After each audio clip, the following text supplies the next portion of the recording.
ဆရာတော်အားလုံးမင်္ဂလာပါခင်ဗျဒီနေ့ကတော့ဒီကဂလူတွေကကိုတယောက်ပြောထားတယ်နော်ကျွန်တော်တို့circuit ပေါ်မှာချိန်ရှင်းပြပါဆိုတော့ကျွန်တော်တစ်ချိန်ရှင်းပြပါနော်Redmi 10 4G ရဲ့ CPU နော် CPU ခွာပြီးသားနေထားကိုကျွန်တော်အောက်က circuit ပေါ်ကချိန်ရှင်းတာပေါ့ပထမဆုံးခွာပြီးရဲ့နေတာမှာကျွန်တော်အောက်ကထင်းယူစီလေးရင်ပေးတယ်ထင်းယူစီပေးပြီးတော့ခဲကောက်လေးနဲ့တန်းလေးပဲဆုပ်လိုက်တယ်နော်ခဲကောက်လေးနဲ့ဆုပ်ပြီးရင်ပြီးကျွန်တော်ခဲချင်းကျိုးလေးနဲ့ရှင်းမယ်နော်ခဲချင်းကျိုးလေးကိုနှစ်ခေါက်ခောက်ပြီးတော့နော်ကျွန်တော်တရားတော်ပုံမှန်တိုင်းပဲနော်ပုံမှန်ကျွန်တော်ရင်ဗီဒီယိုတွေမှာပြောတဲ့ပုံစံတိုင်းလေးပဲဒီနည်းစနစ်လေးပဲဒီနည်းစနစ်လေးနဲ့ပဲနော်ရှင်းပြထားတာပါ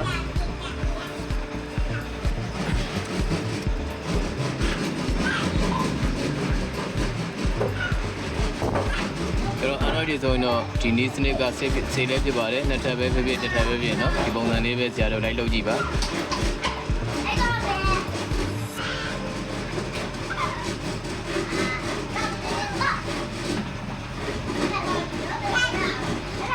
iPhone နဲ့လည်းအကြောင်းအကျုံတို့တင်ပေးပါမယ်ဆရာတို့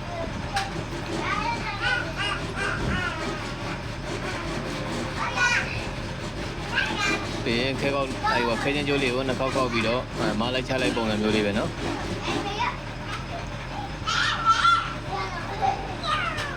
တနေရာလေးကိုတောက်လျှောက်ဒီအဲ့လိုဆွဲပြီးတော့မရှင်းဘူးနော်ခဲချင်းကျိုးလေးကိုနှစ်ခေါက်ခောက်ပြီးတော့ကျွန်တော်တို့original ခွာပြီးတော့ကြံနေတဲ့ခဲရောအောက်မှာရှိနေတဲ့ချိတ်ရောတခါတည်းအကျန်းရှင်းလိုက်တာပေါ့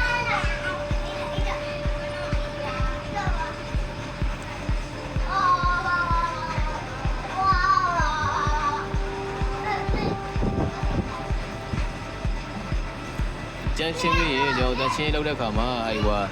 တန်ပေါင်းအကုန်လုံးခွာမထားဘူးဆိုလို့ရှိရင်ဒီတိုင်း CPU လေးပဲကွက်ပြီးခွာထားရဲဆိုလို့ရှိရင်ကျွန်တော်ဂုံးလေးသုံးပြီးတော့ဂုံးလေးကိုတင်တာလေးစုပ်ပြီးတော့ရှင်းတာဆင်းပြပါတယ်။အောက်ဆိုလို့ရှိရင်ကျွန်တော်တို့ဒီမှာအညစ်အကြေးတွေအကုန်လုံးဂုံးမှာကပ်ပါသွားပါလိမ့်မယ်။အဲ့လိုမှမဟုတ်ဘူးကျွန်တော်တို့အဲ့လိုတပုတ်တန်နဲ့ပုတ်တာလို့ပါဆိုလို့ရှိရင်ပုတ်ချဆိုလို့ရှိရင်တခြား IC ကြားမှာ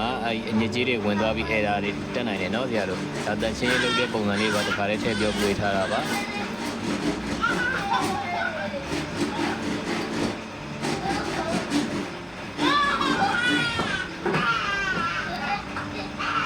ခဲချင်းကျိုးနှစ်ခေါက်ခောက်ပြီးကျန်းရှင်းတယ်ကျန်းကြည့်ပြီးရင်ကျွန်တော်တန်ရှင်းရေးအကျန်းတန်ရှင်းရေးလုပ်တယ်ပေါ့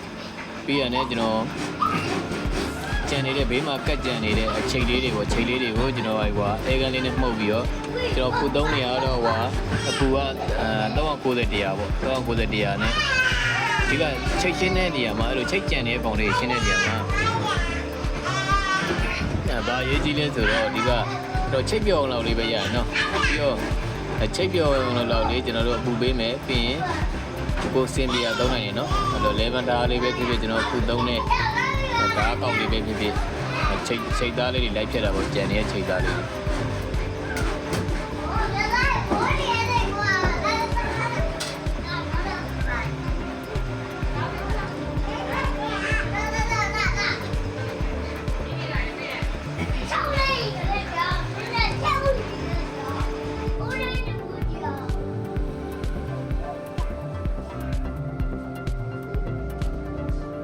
အဲကလေးနဲ့မှုတ်တယ်အဲကလေးနဲ့မှုတ်ပြီးတော့ချိတ်ပြောင်းလို့ပဲမှုတ်မယ်နော်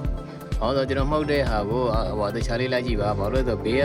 ကိုဘိုးနဲ့လေးတော့မပြောဘူးအောက်မှာရှိနေတဲ့ခဲတော့မပြောဘူးဆိုလို့ရှိရင်ဘေးကကောင်နဲ့အပူထိတဲ့အကြောင်းမရှိဘူးเนาะဆရာတို့ရုံကြည်နဲ့လိုက်လုပ်ကြည့်ပါလေ့ကျင့်ထားဖို့တော့လိုပါတယ်ချိတ်ပြောင်းလောက်လေးပူပေးမယ်ပြီးရင်လက်လေးရဆုပ်မယ်ချိတ်ပြောင်းလောက်လေးပူပေးမယ်ပြီးရင်လက်လေးရဆုပ်မယ်အဲ့လိုရှင်းပြီးလို့ရှိရင်ကျွန်တော်အမဲနေရာလေးတွေခဲမဆွဲမှာဆိုလို့မဟုတ်ကျွန်တော်original ခဲတွေကကြတော့ခဲမဆွဲနိုင်တာဖြစ်နိုင်တယ်အဲဒါကြောင့်မို့လို့ကျွန်တော်နောက်ထပ်အဲ့လိုဒီနေရာမှာခဲသီးလေးသုံးလဲဆင်းပြေနော်ခဲသီးလေးသုံးပြီးခဲပြန်ကျွေးမယ်ပေါ့ခဲကျွေးပြီးတော့မှကျွန်တော် final တန်ရှင်းလုပ်မယ်နော်ဆရာတို့ခဲကျွေးမယ်ခဲကျွေးပြီးရင်ကျွန်တော်ခဲချင်းကျိုးကိုနှစ်ခေါက်မခောက်တော့နော်ခဲချင်းကျိုးကိုတစ်ခေါက်ပဲရင်ရှင်းတဲ့ပုံစံတိုင်းလေးပဲနော်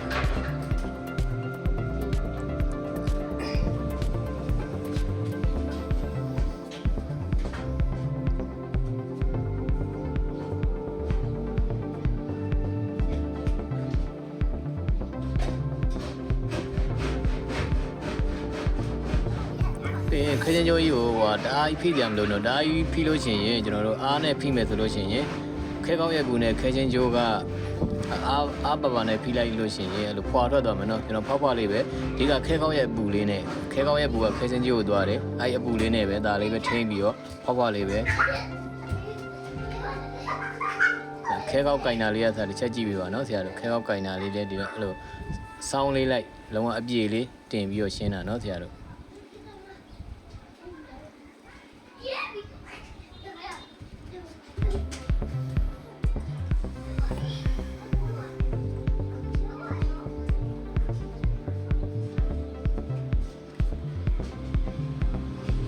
ပြီးရင်ကျွန်တော် CPU ခွာရင်းနဲ့အဲ့လိုနည်းနည်းစောင်းသွားတဲ့ component လေးတွေရှိရယ် component လေးတွေကိုအပူလေးပေးပြီးကျွန်တော်ပြန်ထည့်ပေးလိုက်တာပြောင်းအသေးကိုပဲတုံးထားနော်ပြောင်းအသေးကိုပဲပြီးရင်ဟိုအပူက390 လေးတရားပါ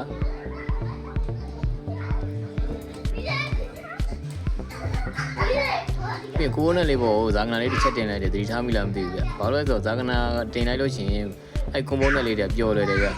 ကျွန်တော်ပေးလိုက်တဲ့အပူကဇာကနာကိုလည်းထိမယ်ပြီးရင် component ကိုလည်းထိမယ်ဆိုအပူကနှစ်ထပ်ပေါင်းသွားတာပေါ့အဲ့ဒါဆိုလို့ရှိရင် component လေးတွေကပျော်လွယ်ပါတယ်အဲ့တော့သူ original တိုင်းလေးပဲပြန်ထည့်သွားရင်နော်စောင်းနေတဲ့ component လေးတွေပြီးရင် final တန်ရှင်းရေးလုပ်ပါမယ်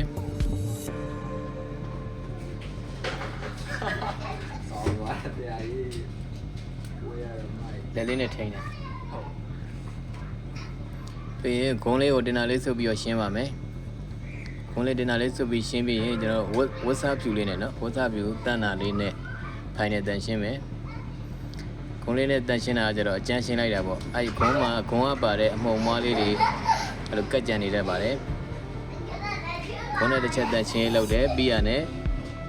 ဝတ်စားဖြူလေးတန်တာလေးနဲ့တန်ရှင်းတစ်ခေါက်ပြန်လုပ်ပါတယ်တင်တာလေးဆုပ်ပြီးတော့ဒါဆိုလို့ရှိရင်လုံးဝ IC ပြန်ကတ်လို့ရတဲ့အနေအထားဖြစ်သွားပါပြီခင်ဗျကျေးဇူးတင်ပါတယ်ဆရာတို့အနောက်ပြသေးချင်တာလေးရှိရင်လည်း comment မှာရေးခဲ့ပေးပါပြီးရင်ကျွန်တော်ရဲ့ Messenger chat box မှာလည်းသိလို့တဲ့ error လေးလာမေးလို့ရပါတယ်ကျွန်တော်အားရင်အားသလိုပြန်ပြင်ပေးပါမယ်နော်